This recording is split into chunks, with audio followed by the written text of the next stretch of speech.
तो दोस्तों आज इंडियन फुटबॉल में चर्चा का जो सबसे बड़ा विषय है वो है captain leader legend Sunil Chhetri की रिटायरमेंट की अनाउंसमेंट। सच पूछे तो हर इंडियन फुटबॉल फैन को इस बात का अंदाजा था कि 39 वर्षीय सुनील छेत्री एक न एक दिन इंटरनेशनल फुटबॉल को अलविदा कह देंगे।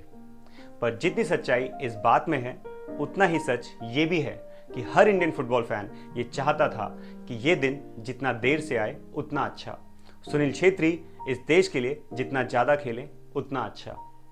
दोस्तों ये कहना शायद बिल्कुल भी गलत नहीं होगा कि पिछले 2 दशकों से इस क्रिकेट क्रेजी नेशन में सुनील छेत्री फुटबॉल की पहचान है। एक आम फुटबॉल फैंस के लिए फुटबॉल का मतलब सुनील छेत्री ही है।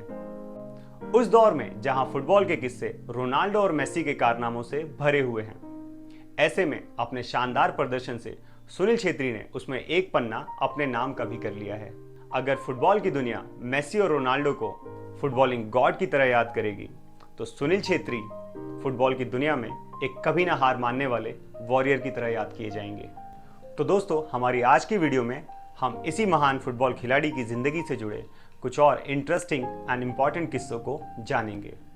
हम ये जानेंगे कि कैसे एक सामान्य से परिवार में जन्मे सुनील छेत्री ने एक फुटबॉलिंग लेजेंड बनने का सफर तय किया। दोस्तों अगर अब तक आपने हमारे चैनल को सब्सक्राइब नहीं किया है तो हमारी आपसे रिक्वेस्ट है कि प्लीज़ आप इसे सब्सक्राइब कर लें और बेल आइकन को भी दबा दें ताकि जो भी हम अच्छी वीडियोस बनाएं वो आप तक सबसे पहले पहुंच जाए। तो चलिए बिना और देर के शुरू करते हैं हमारा आज का video. Early childhood. Sunil Chhetri का जन्म 3 अगस्त 1984 को सिकंदराबाद में एक आर्मी परिवार में हुआ। फुटबॉल शायद सुनील छेत्री के खून में ही था। उनके पिताजी केबी छेत्री जहां आर्मी के लिए फुटबॉल खेला करते थे, तो वहीं उनकी मां श्रीमती सुशीला इंटरनेशनल फुटबॉल में नेपाल को रिप्रेजेंट कर चुकी थी। वो कहते हैं ना, पूत के पांव पालने में दिख जाते हैं। सुनील के पिताजी केबी छेत्री ने अपने एक इंटरव्यू में बताया था कि कैसे सुनील छेत्री जब अपने पैरों पर ठीक से खड़े भी नहीं हो पाते थे, वो बॉल को देखकर किक करने की कोशिश करते थे। सुनील छेत्री ने 2-3 साल की उम्र से ही फुटबॉल की प्रैक्टिस स्टार्ट कर दी थी।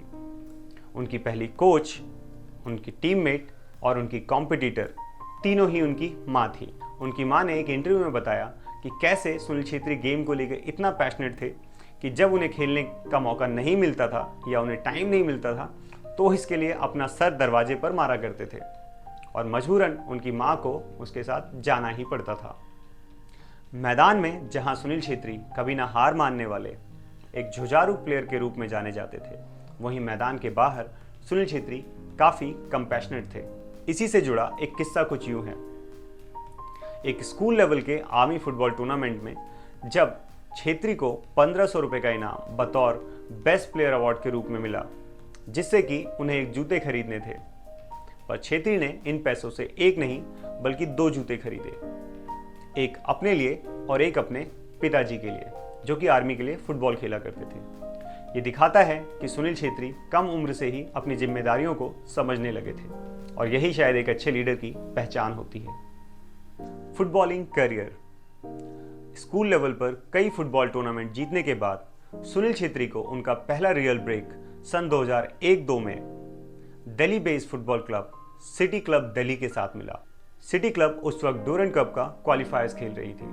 सिटी क्लब डूरंड कप में क्वालिफाई तो नहीं कर पाई, पर सुनील छेत्री इस टूर्नामेंट में one of the 5 promising players में से एक थे। सुनील छेत्री के शानदार प्रदर्शन, उनकी टेक्निकल एबिलिटी और उनके एक बाइसाइकिल किक जो कि उस वक्त श्याम थापा किक के नाम से जानी जाती थी, से इम्प्रेस होकर भारत के सबसे बड़े फुटबॉल क्लब मोहन बागान के हेड कोच सुब्रतो भट्टाचार्य ने मोहन बागान मैनेजमेंट से उन्हें तुरंत साइन करने की रिक्वेस्ट की और सुनील छेत्री को बिना किसी ट्रायल के मोहन बागान में कॉन्ट्रैक्ट ऑफर कर दिया गया। 17 साल के सुनील के लिए यह शायद किसी सपने जैसा था। 2 सीजन मोहन बागान के साथ खेलने के बाद 2005 में सुनील छेत्री ने बेटर अपॉर्चुनिटी के लिए जेसीटी, जो कि उस वक्त की एक हाई पेइंग और एक स्टार स्टडेड टीम थी, को ज्वाइन कर लिया। पर सुनील यहीं नहीं रुकने वाले थे, उनके सपने बहुत बड़े थे। सुनील हमेशा से ही यूरोप में जाकर खेलना चाहते थे। वो वहाँ की बेस्ट टीम और बेस्ट प्लेयर्स के साथ compete करना चाहते थे। सुनील के लिए एक रियल अपॉर्चुनिटी तब आई जब वो एक London based club Queens Park Rangers के साथ डील साइन करने के काफ़ी क्लोज थे। बट उस वक्त इंडिया की रैंकिंग जो कि 93 थी और इंग्लिश एफए का रूल जो ये कहता था कि जिस प्लेयर को वहाँ साइन किया जा रहा है उस कंट्री की रैंकिंग फीफा के टॉप 70 में होनी चाहिए। यही वजह थी कि उन्हें इंग्लैंड में वर्क परमिट नहीं मिला। हालांकि सुनील छेत्री ने इसके लिए इंग्लिश एफए में अपील भी की, पर 6 जजों की बेंच ने फैसला 3-3 यानी कि 50-50 दिया और ये डील मटेरियलाइज नहीं हो पाई। उन्हें इसका दुख तो हुआ, पर सुनील छेत्री हार मानने वालों में से नहीं थे। वो लगातार डोमेस्टिक सर्किट में अच्छा प्रदर्शन करते रहे और एक बार फिर से साल 2010 में सुनील छेत्री की लाइफ में एक बड़ा मोड़ तब आया जब कंसास सिटी विजर्ड, जो कि यूएसए की मेजर लीग सॉकर में पार्टिसिपेट करती थी, उन्होंने सुनील को एक 2 साल का कॉन्ट्रैक्ट ऑफर किया। मेजर लीग सॉकर में खेलने वाले सुनील उस वक्त भारत के पहले खिलाड़ी थे और साउथ एशिया से बाहर जाकर खेलने वाले वो भारत के सिर्फ तीसरे खिलाड़ी थे। ये अचीवमेंट अपने आप में काफ़ी बड़ी थी। इसी क्लब के साथ रहते हुए सुनील छेत्री ने मैनचेस्टर यूनाइटेड के अगेंस्ट भी एक वो फेमस मैच खेला जिसे हमेशा याद किया जाता है। हालांकि सुनील ने इस मैच में कोई गोल नहीं किया, पर इसमें सुनील की टीम कंसास सिटी विजर्ड 2-1 से विजयी रही। पर मैनचेस्टर यूनाइटेड मैच के बाद सुनील छेत्री को 2011 के एशियन कप के लिए वापस इंडिया आना पड़ा, जिसके बाद सुनील वापस अमेरिका नहीं गए। शायद वहां पर प्रॉपर गेम टाइम ना मिलना इसकी एक बड़ी वजह थी। इंडिया वापस आने के बाद कुछ समय उन्होंने चिराग यूनाइटेड और फिर मोहन बागान के लिए खेला, पर साल 2012 में सुनील छेत्री के यूरोपियन ड्रीम्स को एक बार फिर से पंख मिले और उनकी ये उड़ान इस बार उन्हें ले गई पुर्तगाल के लिस्बन में।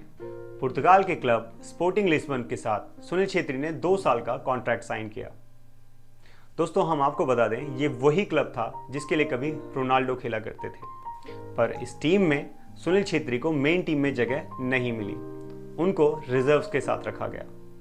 उन्होंने वहां पर रिजर्व टीम के साथ कई मैचेस भी खेले, बट अगेन एक प्रॉपर गेम टाइम ना मिलने की वजह से सुनील ने भारत आने का मन बना लिया। पर सुनील यूरोप से खाली हाथ वापस नहीं आए। वहां मिली ट्रेनिंग और एक्सपोजर ने आगे चलकर सुनील छेत्री को एक बेटर एंड एक अकम्प्लिश प्लेयर बनने में काफ़ी हेल्प की। शायद यही वजह है कि सुनील छेत्री के साथ कई और भी स्टार थे, पर उनकी चमक जुगनुओं की तरह खत्म हो गई। पर सुनील का सितारा अब भी फुटबॉल के आसमान में चमक रहा है। स्पोर्टिंग लिस्बन से रिलीज होने के बाद सुनील ने साल 2013 में आई लीग के एक नए क्लब जो कि डायरेक्ट एंट्री कर रही थी, बेंगलुरु एफसी के साथ एक कॉन्ट्रैक्ट साइन किया। हालांकि बेंगलुरु एफसी एक नई टीम थी, बट उनका एक बड़ा विजन था और सुनील को यह विजन पसंद आया। सुनील के फुटबॉलिंग कैरियर के फर्स्ट हाफ में जहां सुनील ने कई सारे डिफरेंट क्लब्स के लिए खेला, एक्सप्लोर किया, वहीं अपने करियर के सेकेंड हाफ में अगर 2015 में मुंबई सिटी के साथ उनके शॉर्ट स्टिंट को छोड़ दें तो तकरीबन बेंगलुरु एफसी के साथ बने हुए हैं।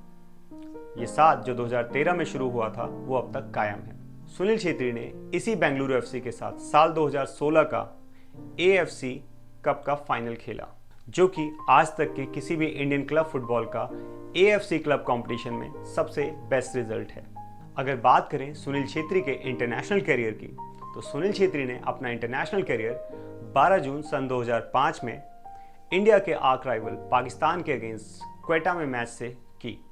ये सुनील का पहला मैच था और इस पहले मैच में उन्होंने अपना पहला गोल दागा। साल 2005 में सुनील के डेब्यू मैच से जो गोल स्कोर करने का सिलसिला शुरू हुआ वो अब तक जारी है। सुनील छेत्री भारत के लिए अब तक सबसे ज़्यादा मैच खेलने वाले खिलाड़ी हैं, पर सुनील की उपलब्धि बस यही नहीं है। सुनील छेत्री अपने 93 गोल्स के साथ न सिर्फ इंडिया के सबसे ज़्यादा गोल स्कोर करने वाले खिलाड़ी हैं, बल्कि क्रिस्टियानो रोनाल्डो और लियोनेल मेसी के बाद वो दुनिया में सबसे ज़्यादा इंटरनेशनल गोल करने वाले तीसरे नंबर के एक्टिव प्लेयर हैं। शायद ये एक ऐसा रिकॉर्ड है जो हमेशा इंडिया को फुटबॉल के मैप पर आगे लेकर आता है। आज फुटबॉल का वर्ल्ड शायद इंडिया को सुनील छेत्री के इसी रिकॉर्ड की वजह से जानता है। अगर बात करें सुनील छेत्री की अचीवमेंट्स की, तो एक लंबी लिस्ट है हमारे पास। सुनील छेत्री ने भारत को कई friendlies, Saif championship, intercontinental cup, 2018 का एएफसी चैलेंज कप जिताया। अगर सुनील छेत्री के यादगार मैचेस की बात की जाए, उनके फुटबॉल में, इंडियन फुटबॉल में ग्रेटेस्ट कंट्रीब्यूशन की बात की जाए, तो साल 2008 का एएफसी चैलेंज कप का फाइनल मैच एक काफ़ी यादगार मैच है। इस फाइनल मैच में जिसमें इंडिया तजाकिस्तान के अगेंस्ट खेल रही थी। सुनील छेत्री ने इसमें एक हैट्रिक लगाई। उनके 3 शानदार गोल की बदौलत इंडिया स्टाइल से AFC कप में क्वालिफाई कर गया और ऐसा पिछले 27 साल में पहली बार हुआ था। फुटबॉल में सुनील छेत्री के कंट्रीब्यूशन का सम्मान करते हुए 2011 में उन्हें अर्जुन अवार्ड दिया गया। वहीं AFC ने 2018 में सुनील छेत्री को एशिया का यूथ आइकन कहा। साल 2019 में सुनील छेत्री को पद्मश्री से सम्मानित किया गया। तो वहीं साल 2021 में सुनील छेत्री को भारत का सबसे बड़ा स्पोर्ट्स अवार्ड खेल रत्न देकर सम्मानित किया गया। सुनील छेत्री भारत के पहले फुटबॉलर हैं जिन्हें ये खेल सम्मान दिया गया। इसके साथ ही फीफा ने सुनील छेत्री पर कैप्टन फैंटास्टिक के नाम से एक 3 एपिसोड की डॉक्यूमेंट्री सीरीज बनाई है, जो कि अपने आप में इस बात को बताता है कि सुनील छेत्री का इंपॉर्टेंस इंटरनेशनल फुटबॉल लेवल पर कितना ज़्यादा है। दोस्तों, एक खिलाड़ी जिसका कैरियर 2 दशकों से ज़्यादा का है, उसे एक वीडियो में पूरी तरह से कह पाना शायद हमारे लिए आसान नहीं है। कई यादगार लम्हे हैं, जीत है, हार है, जश्न है, अफसोस है और शायद यही फुटबॉल है। सुनील छेत्री के बाद क्या होगा, इसको लेकर बहुत सारी चर्चाएं चल रही हैं। फिलहाल के लिए इस बहस को हम यहीं छोड़ देते हैं और हम आपको छोड़कर जा रहे हैं सुनील छेत्री के कुछ यादगार लम्हों के साथ। Thank you.